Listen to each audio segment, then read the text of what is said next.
동아시아사 수능 특강 7강 개념 1. 자, 드디어 수능 특강 7강으로 왔네요. 선생님이 개념 작년부터 쭉 훑으면서도 가장 고난이도 킬러 문항으로 출제될 수 있는 부분이라고 계속 설명했던 교역망의 발달과 은유통 그 부분입니다. 출제 빈도는 시험마다 한 문제씩 나오거나 아니면 두 문제씩 나와요. 많은 대량의 문제들이 나오는 건 아니지만 하나하나 다 그 해 문제 중에서 가장 어려운 문제, 가장 신경 써서 꼼꼼히 풀어야 되는 문제들로 출제가 되고 있는 부분입니다. 정말 다양하게 나올 수 있어요. 사이식이 문제로도 나올 수 있고 하나의 사료를 주고 각 나라의 상황에 대해서 물을 수도 있습니다. 그런데 어렵게 꼬아서 낸다기보다는 여러분들이 이 부분에 대해서 충분하게 이해를 하고 있어야 이 문제를 딱 봤을 때, 무엇을 묻는 거구나를 알고 접근을 할 수가 있거든요. 새로운 사료가 나왔고 못 보던 사료가 나오더라도. 그래서 선생님이 이번 강의에서는 개념 강의가 조금 길어지더라도 충분하게 설명을 할 거예요. 그래서 여러분도 문제를 빨리빨리 풀어 제끼는데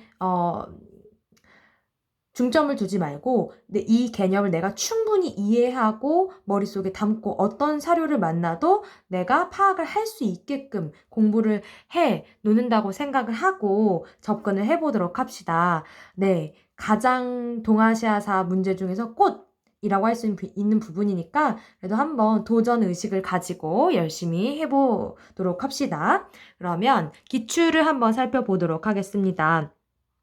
네, 바로 직전 수능에서는 16세기 동아시아 교역권에 대해서 그 시기에 해당하는 선지를 물었던 거고요. 구모에서는 16세기 후반 동아시아 전반적인 상황을 특히 명예 해금 완화에 중점을 두어서 물었습니다. 그리고 유통에 대해서도 묻는 문제가 있었고요. 류큐 역사에 대해서도 물었습니다. 류큐에 대해서 가장 많이 다루고 있는 단원이기 때문에 한꺼번에 류큐의 역사에 대해서도 선생님이 이 부분에서 정리를 해줄 거예요. 그리고 육모에서는 주인장을 위주로 해서 에도 막부 시기 동아시아 교역 상황에 대해서 물었습니다. 2019 수능에서는 여기 역시 주인장을 중점으로 해서 에도 막부의 대외관계에서 묻고 있네요. 네, 그리고 구모에서는 청의 해금 정책 시기로 천계령에 실시된 시기와 심패가 발급된 사이 시기 문제를 물었고요. 또 류큐 역사를 물었네요. 육모에서는 은유통 그리고 에도막부의 대외관계 물었습니다. 2018 수능에서는 18세기 동아시아 전반적인 국제관계를 알아야 되는 상황에서 공해무역을 고르는 문제가 나왔습니다. 그리고 구모에서는 청계령 해제 이후의 영향 그걸 심패를 중심으로 해서 물어봤었고요. 육모도 심패 발급 시기, 동아시아 경제 상황에 대해서 물었네요. 그리고 2017 수능에서는 청초 동아시아 상황을 청계령을 위주로 해서 묻고 있습니다. 그리고 근현대 문제와 연관 지어서 공행무역과 아편전쟁 사이 시기를 물었었습니다. 2016 수능에서는 복로남해와 16세기 정세로 포르투갈이 마카오를 차지한 걸 알아야 되는 문제가 나왔네요. 이렇게 보다 보니까 키워드가 몇 개 나오는 것 같아요. 해금 정책, 주인장, 천계령, 신패, 그리고 공행무역, 에도막부 대외관계, 그리고 은유통 등등 있는데요. 선생님이 아주 천천히 잘 설명을 해줄 테니까 이제부터 한번 시작해 보도록 하겠습니다. 네, 동아시아 과목의 특성이 아주 잘 적용되는 그런 단원이라고 할 수가 있어요. 이 시기 때 동아시아 각국의 상황이 어떠했는지를 알아야 되는 부분입니다. 그래서 교역에 관련돼서는 아무래도 동아시아 어떤 국제관계의 중심이 되는 나라, 중국에서 어떤 왕조가 있었는지를 기준으로 해서 구분을 해볼 거예요.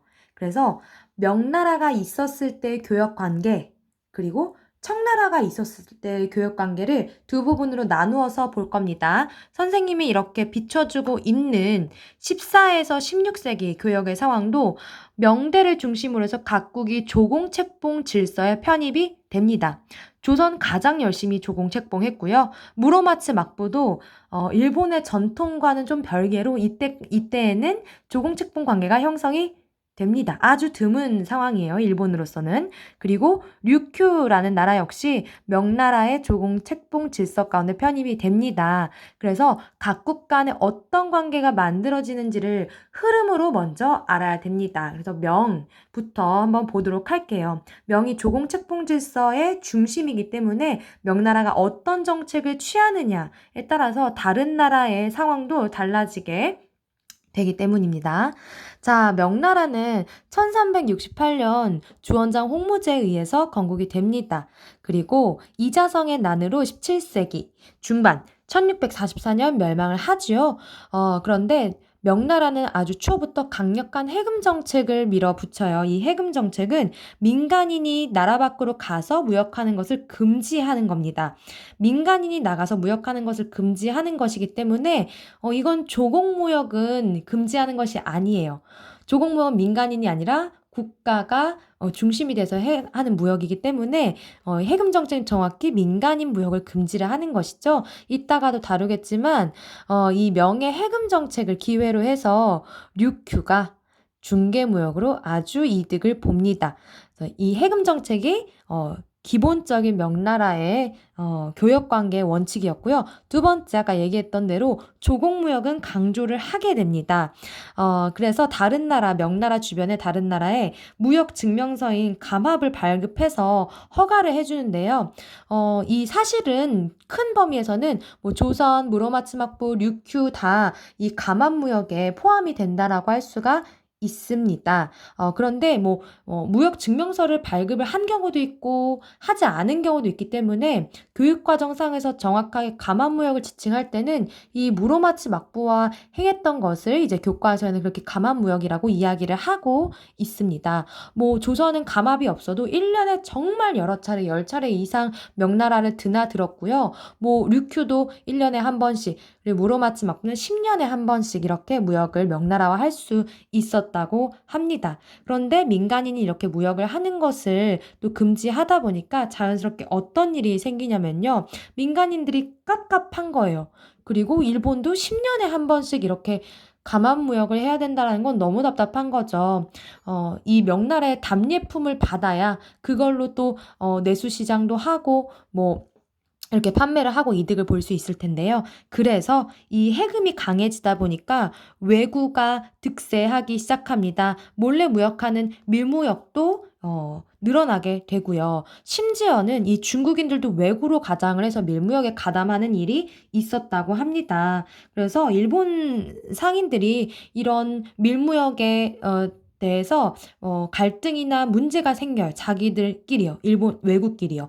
그래서 일어난 중국 닝보라는 도시에서 일어난 난이 1523년에 닝보의 난이라고 합니다. 결국엔 이렇게 밀무역이 커지고 외구가 이제 들끓다 보니까 1547년 16세기 중반이죠. 감합무역이 중단이 됩니다. 그래서 결국에 16세기 후반으로 이르면요. 여러 상인들이 또 간청하기도 해요. 그래서 16세기 후반이라는 걸 기억합시다. 해금이 완화가 되면서 자연스럽게 해금 정책 때 무역하지 못했던 민간인들이 동남아시아로 도항, 건너가거나 무역을 하게 되는 그런 상황이 연출이 되기도 하죠.